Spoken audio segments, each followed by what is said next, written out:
There is no explanation for Dana White's recent behavior, the UFC president says in a statement following the video's release showing him striking his wife in the face during an argument in a club on New Year's Eve. So then why did he do it? While horrible to witness, many people believe that this just further shows that Dana White cares very little about domestic violence and taking it seriously, especially when it comes to his prized fighters. Let's take a look at exactly what you need to know. First up, UFC President Dana White has recently been caught on video slapping his wife across the face. But why did he do it, and what does he have to say about it? On New Year's Eve, what appears to be a violent argument between UFC President Dana White and his wife was caught on camera, and since it was leaked, White has since spoken out about the incident. But first, what exactly went down? Well, a nightclub in Cabo San Lucas, Mexico was the scene of the event, and a video of White and his wife Anna arguing at the Squid Row nightclub, allegedly with family members, was released where eyewitnesses told TMZ that before the couple split up, Anna smacked her husband and White then quickly slapped her back. Following the incident and the video eventually surfacing, White responded, stating that he and his wife were out with family on New Year's Eve while in Cabo, Mexico, for the holidays. He then explained that he is one of those guys that believes a guy should never ever have a reason to touch a woman, acknowledging the irony of the situation. White explained that the pair have been married for about 30 years and have known each other since they were almost 12 years old. He stated that they have been through their fair share of bad times and that this was clearly one of them. He also acknowledged how embarrassed and regretful he was about his actions, but it's hard to tell if this is just because it was caught on camera or sincere. But what could have caused such an incident? White said that the argument with his wife was brought on by alcohol and that I don't recall a lot of the events leading up to and following the altercation. White claimed that he still resides in Mexico with his family and has spoken to his 3 children and Anna about the consequences. Anna also provided a statement where she gave her account of the incident and defended White's claim that they rarely engage in physical altercations. In the statement, Anna stated that it would be an understatement to say that this is out of character for him. Never before has anything occurred. She then corroborated his claims that they had been drinking a lot and have since apologized to each other. Finally, she finished her statement by asking for respect and privacy regarding the situation for the sake of the couple's children. Speaking of domestic abuse and Dana White, let's take a look at why the UFC president often tries to cover it up and never takes it seriously. The president of the UFC, Dana White, spends his time covering up the history of domestic abuse committed by his fighters. For example, take Thiago Silva, who was detained on suspicion of putting a gun in his wife's mouth, threatening to kill her and forcing a SWAT team to subdue him. White falsely stated the fighter had been acquitted after the charges were dropped as a result of Silva's wife going missing unannounced, but more on this later. Another example is Abel Trujillo, a fighter for the UFC who has repeatedly admitted to using domestic violence against the mother of his children. Before breaking his arm last month, he was set to compete in the UFC 186 event. As you can see, this certainly is not an isolated event, so we thought why not delve deep into the times the UFC president has blatantly ignored claims of domestic violence within the UFC. First up, Mike Perry. Danielle Nickerson, Perry's ex-wife, claims that the welterweight started acting violently toward her, which eventually prompted her to break up with the athlete. Since then, the pair has been divorced. But to put it mildly, the claims from their time together are disturbing. When Perry famously lost to Jeff Neal in December 2019, he went on a terrible downhill spiral, according to Nickerson. Perry had always had a temper, but he had never been violent, she explained. Nickerson has continued to claim that Perry abused her with ground and pound until Perry's mother assisted her in escaping from him. Although Perry has publicly denied the incident, the evidence, including an audio clip of his mother's 911 call in which she claims that Perry was violent, appears to be pretty damning. The craziest part, though, no charges against Perry were brought when the allegations surfaced or even in the months following. In fact, Perry was compelled to seek alcohol addiction therapy at the same time that Nickerson's request for a protective order against the welterweight was granted. However, she stated in the most recent report that she concealed information to protect Perry's career, and it appears White wanted the exact same thing, to protect his career rather than do what was clearly the right choice. Another terrifying case is Thiago Silva. Light heavyweight contender Thiago Silva was detained and charged with 2 charges of attempted murder in February 2014, as part of one of the strangest and most unsettling stories involving a UFC competitor and domestic abuse. The incident ultimately resulted in the Brazilian's release from the UFC, albeit the specifics of what transpired are somewhat hazy. Most accounts state that after threatening his wife Thesa and her new companion, Brazilian jiu-jitsu master Pablo Popovich, with a revolver at Popovich's gym, Silva was detained. Police were then called, and after Silva ran away, there was a standoff with a SWAT team before the pro fighter finally gave up. The UFC decided to sever Silva's contract after troubling police reports suggested that he had engaged in domestic abuse before the event, including threatening his wife with a gun, which of course was the right thing to do. But just 6 months later, all accusations against Silva were withdrawn, which caused an unexpected turn of events. According to reports, Thesa was uncooperative with the investigation. However, it was later revealed that she had left for Brazil. Amazingly and disturbingly, Dana White said that he went through the legal process and came out of it unblemished, in justifying the UFC's decision to re-sign him. But it didn't end there. Just a few days later, the Brazilian's relationship with the promotion was severed due to new information they had learned about the situation. Since then, Silva hasn't competed in the UFC, although he still competes in local competitions and appears to have ties to Dana White still. No surprises there. Yet another prime example is Greg Hardy. It was already established UFC President Dana White has always been outspoken about fighters implicated in domestic violence issues, effectively vowing a zero-tolerance stance. However, many onlookers have laughed at these claims, and the majority cites the signing of the massive heavyweight Greg Hardy in 2018 as proof. After 2 victories on Dana White's Contender Series, Hardy, who also happens to be a former NFL player with the Carolina Panthers, signed with the UFC. But because of his complicated past, the Prince of War was already the subject of controversy before he even made his official UFC debut. After being accused of beating and threatening to kill his ex-girlfriend in 2014, Hardy was detained for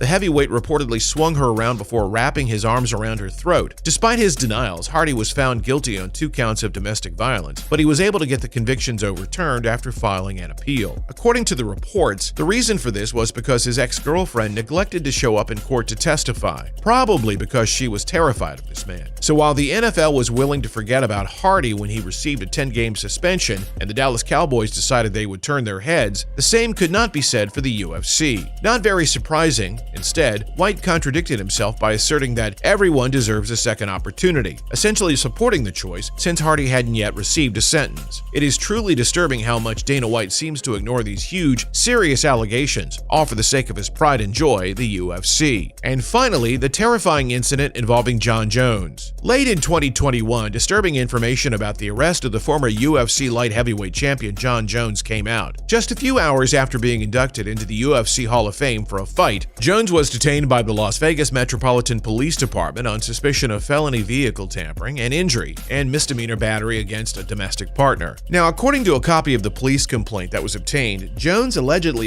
Jessie Moses while their 3 children were there and left her with bloody wounds. The domestic incident allegedly occurred inside a room at the Caesars Palace Hotel and Casino. Moses claimed that the argument started when Jones returned from a night out with friends, furious when she was still asleep. Moses claimed Jones tugged her hair while she attempted to exit the room. She denied that Jones had hit her. Moses claimed that their kids were present during the altercation. According to a statement made by a security guard at Caesars Palace, Moses approached the desk and requested a key to her room. Moses sobbed when the security guard asked her if she was all right after noticing blood on her arm. She was then taken with her children to a security office because she did not feel safe returning to their room. Once they were there, the couple's youngest child asked the security if they could call the cops. Shortly after, when questioned about the altercation, Moses answered, "Not too physical, but a little bit, yeah," when the police inquired if Jones had been physical. Police then found blood all over Moses' clothing and a lump with dried blood on the lower portion of her lip, the report states. Moses was also described as being scared to even talk about Jonathan in the police report.